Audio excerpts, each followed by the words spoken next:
All over the world, we are facing critical questions on important public issues, and not just the ones that get the headlines. There are significant, obvious challenges like terrorism and war, climate change, and financial inequity and instability. But our ability to meet these challenges has more to do with some other decisions we face, about whether and how people take part in democratic self-governance. When people have meaningful roles in democracy, their communities and their countries are smarter, safer, healthier, more equitable, and more productive.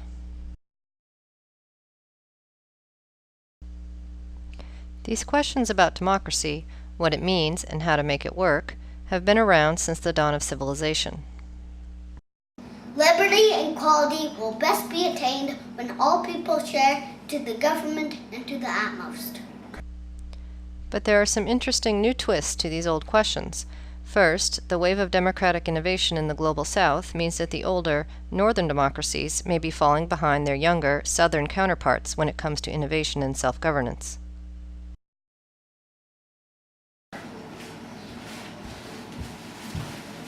I'm off to learn how democracy works. Are you interning at Capitol Hill?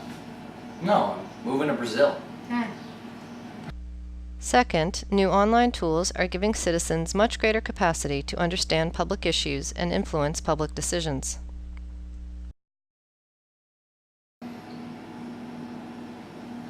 What are you doing? Ordering pizza?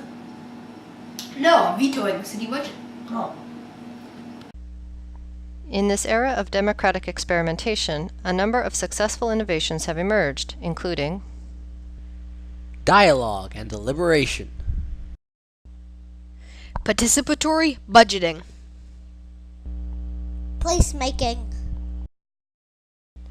neighborhood online forums, events that are political, social, and fun for kids, Neighborhood mini grants.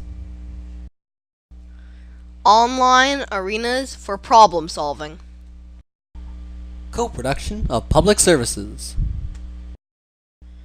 mapping community assets and challenges. As we see more and more examples of how democracy can work, it becomes more and more apparent that some of the official procedures for democracy are ineffective and out of date. For example, the standard format for public meetings, in which citizens get 3 minutes at an open microphone to address their elected officials, is still the most commonly practiced form of public participation and the least effective. The chair recognizes the gentleman in the toga who has come to speak to us on politics, poetics, and the importance of the polis as the highest form of community. Sir, you have 3 minutes. And when it comes to state and federal policy making, most citizens don't seem to have any say at all. Donate to our political party.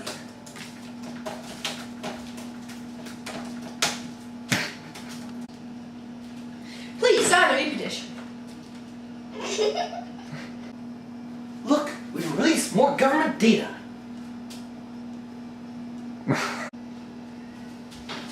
Look, WikiLeaks!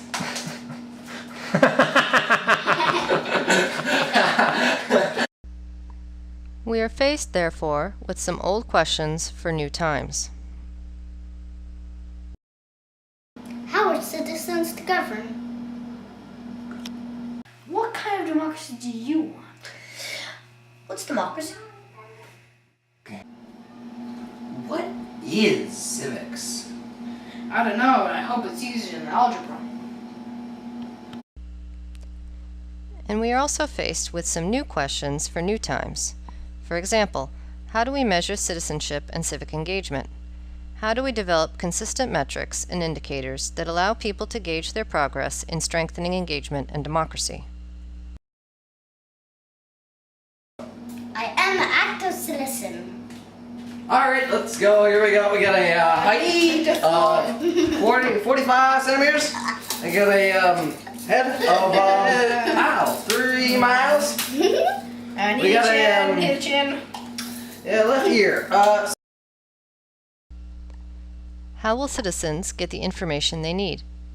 How do you engage people across a large country in dialogue and action on a key public issue?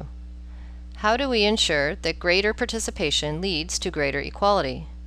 How can we update the laws on public participation so that they reflect the best practices in participation? It says we have to have public participation on this policy decision. We have to listen to that guy in the toga again?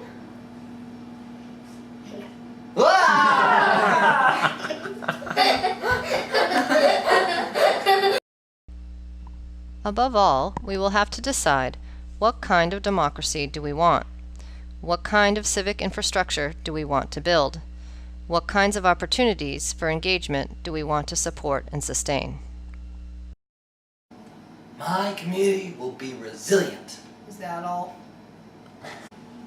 In my community, equitable processes lead to equitable decisions. I'm listening. In my community, people will engage online and face-to-face. In my community, young people have roles in public life that are powerful, educational, and fun. Good! These questions are worth tackling for all kinds of reasons, for the benefit of current generations and those to come.